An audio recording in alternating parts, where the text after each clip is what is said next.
Hello and welcome back to another podcast. Today we will be looking at the different awareness dates of April. April is a deeply meaningful month and when it comes to both mental health and disability awareness throughout this episode, we're going to be exploring each awareness campaign, what it means, why it matters, and how these themes connect to each other. So let's get started. Stress Awareness Month. So April is Stress Awareness Month. Stress is something we all experience, but chronic stress can have a profound impact on both physical and mental health. It can worsen anxiety, depression, burnout, and even physical conditions, such as I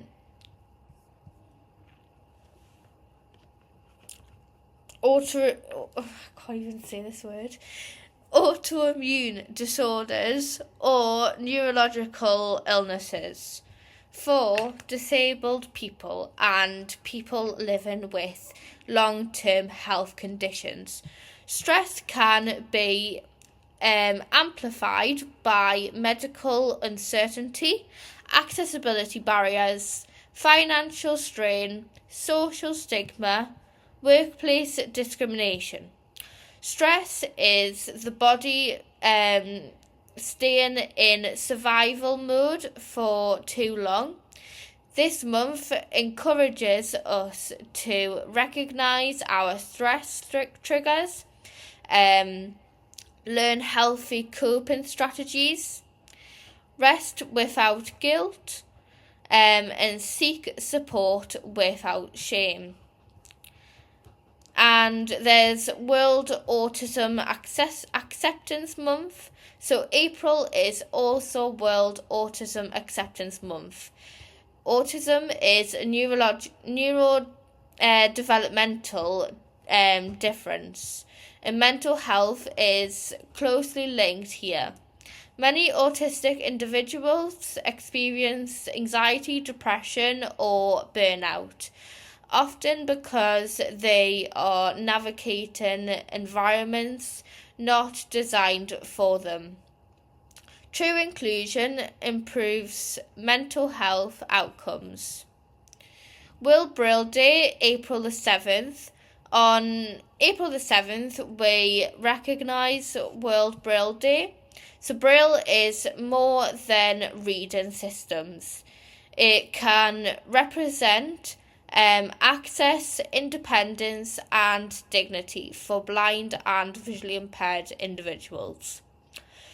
Access to information directly impacts mental health. Imagine not being able to read medication instructions, education material, job applications, or personal letters. Accessibility reduces isolation. Isolation is a major risk factor for poor mental health. When we provide Braille, screen readers, audio formats, we are providing equal access. And equal access supports emotional and physical well-being. World Voice Day on April the 16th. So this day celebrates the human voice, but it also creates space to recognise those who experience voice-related conditions, such as mutism, selective mutism, stammers or stutters, and vocal cord disorders. Communication differences can deeply affect confidence and mental health. People with speech differences often face interruptions, mockery, being spoken over, and assumptions about intelligence. When society values only one type of voice, people can feel silenced, and inclusion means giving time, listening patiently, not finishing sentences, and valuing alternative communication methods. Everyone deserves to be heard. MS has the awareness week of April the 20th to the 26th. So from April the 20th till the 26th, it is MS Awareness Week, focusing on multiple sclerosis. MS is a neurological condition affecting the brain and spinal cord. Symptoms can include fatigue, mobility challenges, visual problems, cognitive changes, and chronic pain. MS is often described as an invisible illness, and invisible disabilities can be especially isolating. The unpredictability of MS can significantly affect mental health. Living with uncertainty and not knowing how you'll feel tomorrow can increase anxiety and low mood. This week encourages better understanding, early diagnosis, compassion in workplace, and support for carers. Mental and neurological health and are deeply connected, supporting one means acknowledging the other. World Day for Safety and Health at Work. So that's on the April the 28th. So April the 28th is where we mark World Day for Safety and Health at Work. Workplace safety isn't just about hard hats and hazard signs. It includes psychological safety, reasonable adjustments, flexible working, burnout, prevention, anti-discrimination policies. So disabled employees are more likely to experience workplace stress due to inaccessible environments, lack of accommodations, and microaggressions, and also fear of disclosure. So mental health at work matters. A safe workplace is one where you can ask for adjustments. You're not penalised for illness, and you're supported, not scrutinised. And inclusion is prevention.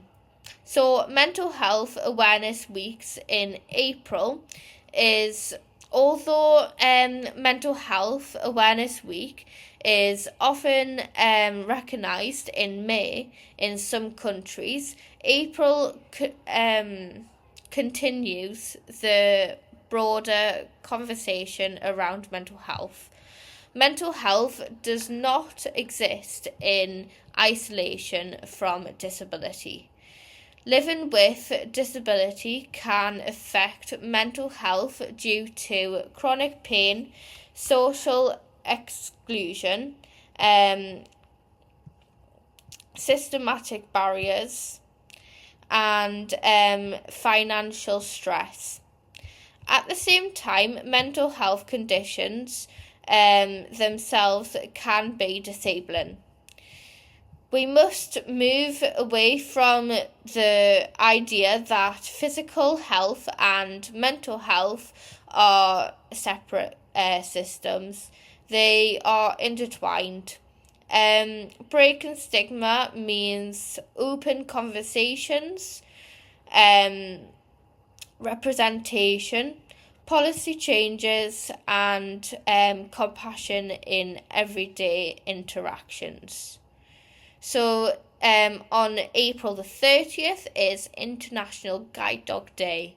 And so finally it's International Guide Dog Day, which is on the 30th. So guide dogs provide mobility, confidence, independence, emotional and companionship.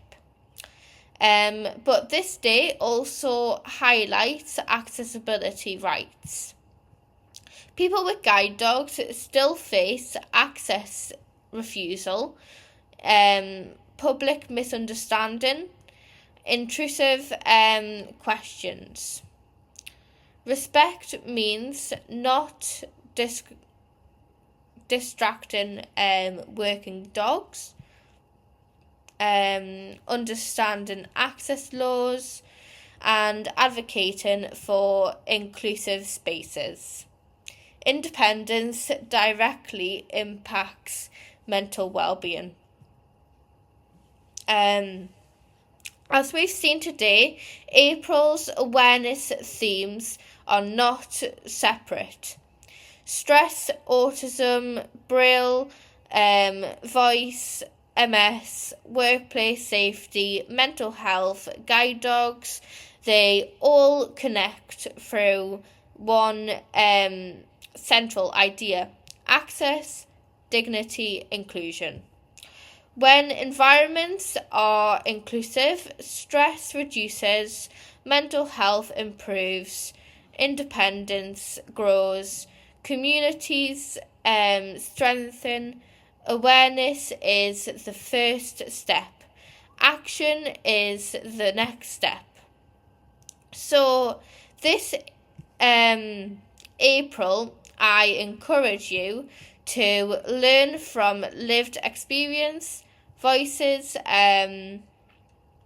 challenge ableism when you see it, prioritise your own well-being, create accessible spaces whenever you can, because inclusion benefits everyone. Thank you all for listening to this podcast, and if you do have any questions, please do leave it in the comment section on this podcast, or leave it in the comment section on my Instagram video, where I'll be uploading an announcement of this podcast too.